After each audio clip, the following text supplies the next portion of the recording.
Another day gone without the president deciding to lead us with a plan of action to fight the pandemic. Instead, we now know what he meant by pressuring states to reopen schools, ready or not, without ever offering them a plan to help. If they don't reopen, he will punish the poorest students. He said he's going to pull federal aid, and the kids that get most of that aid are the neediest. Many of them are white, by the way, and from families that may be Trumpers. Now, you may argue, well, wait a minute, the CDC is trying to help. They put together some guidelines to help states figure out how to reopen. You're right, fair point. But Trump attacked the CDC for basically putting too much emphasis in those guidelines on safety.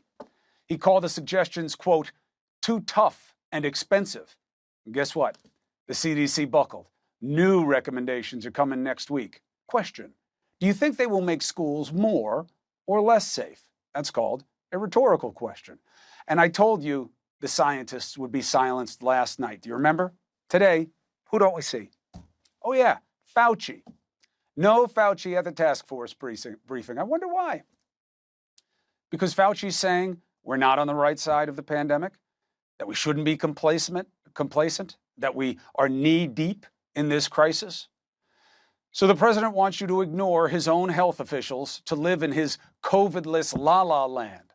And at the same time, he says he should be given more credit because Fauci and the others are seen as so credible. Well, maybe if you start listening to Fauci and doing what Fauci says you should do, you will be seen as credible as Fauci is. But not now, and here's a reason why. Trump just pointed to countries like Germany, Denmark, Norway, Sweden. He says schools are open there with no problems. So the U.S. should have no problems, right? You know how many cases Germany reported yesterday? Look on your screen, 279. Denmark, 10. Norway, 11. Sweden, 283. The United States, single-day record of the wrong kind, my brothers and sisters. 60,021. We topped 3 million cases today. Those other countries are managing their outbreaks. They have plans and leadership at the top. We don't. We should be first, yet we are the worst.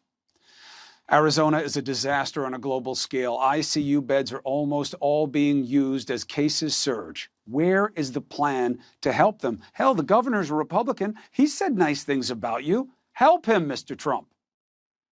The school concern is going to grow with every day that we get closer to the fall and every day without a plan to help the states.